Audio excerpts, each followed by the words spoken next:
Perkenalkan, nama saya Rahmat Arya Bintan, NPM 2312010216. Proses perubahan adalah perubahan yang sifatnya tidak mendasar dan tidak berpengaruh pada struktur kemasyarakatan. Pada perubahan tersebut biasanya hanya untuk memperbaiki dan menyempurnakan sistem yang sudah ada. Faktor pendorong perubahan, faktor eksternal, perubahan kebutuhan dan keinginan konsumen, 2 peraturan permintaan, 3 perubahan teknologi, 4 situasi ekonomi. Sedangkan faktor internal, perubahan strategi organisasi, 2 perubahan dalam komposisi ketenagakerjaan, 3 adanya perlengkapan dan peralatan baru, 4 perubahan sikap dan perilaku karyawan. Assalamualaikum warahmatullahi wabarakatuh. Perkenalkan, nama saya Indah Kurtuyun, NPM 2312010102. Jenis perubahan. Perubahan terencana. Perubahan terencana ialah sesuatu yang dirancang dan diimplementasikan secara berurut dan tepat waktu sebagai antisipasi peristiwa yang akan datang. Yang kedua, perubahan reaktif merupakan respon terhadap suatu peristiwa yang muncul.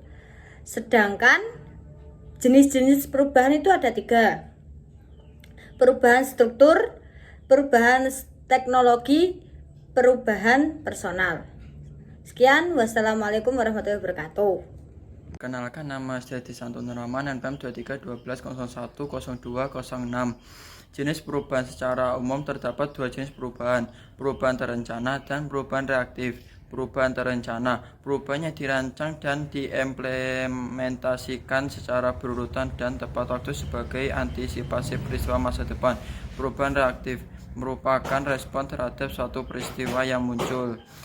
Beberapa isu kontemporer yang paling signifikan dalam mengelola perubahan meliputi 1.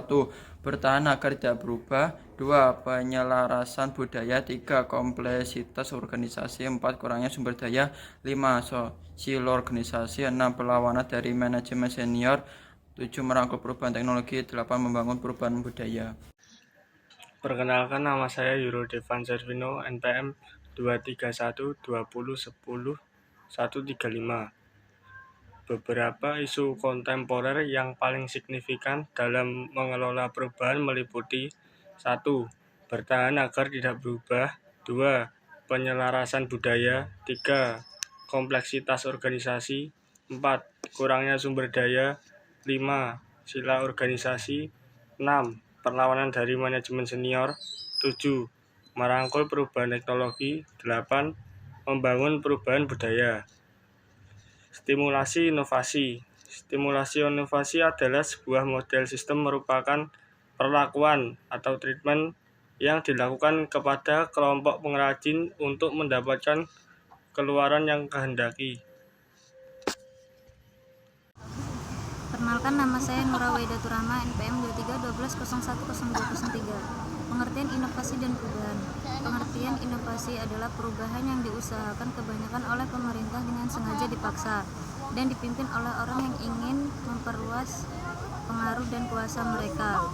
Dengan demikian, tidak ada suatu kriteria untuk menentukan inovasi-inovasi yang akan diinginkan dan mencari pilihan atau alternatif, maupun metode untuk mengelola perubahan yang dianggap layak dan dapat memenuhi kebutuhan yang diinginkan.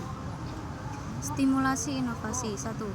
Variabel struktur organik, sumber daya melimpah, komunikasi antar unit yang intensif. Variabel budaya, pemerintah ambiguitas, toleransi kepada hal yang tidak praktis, kendali eksternal yang rendah, toleransi terhadap risiko, toleransi pada konflik, memusatkan pikiran pada tujuan terakhir, memusatkan pikiran pada sistem terbuka. Variabel sumber daya, komitmen yang tinggi pada pelatihan dan pengembangan keselamatan kerja yang tinggi, orang-orang yang kreatif.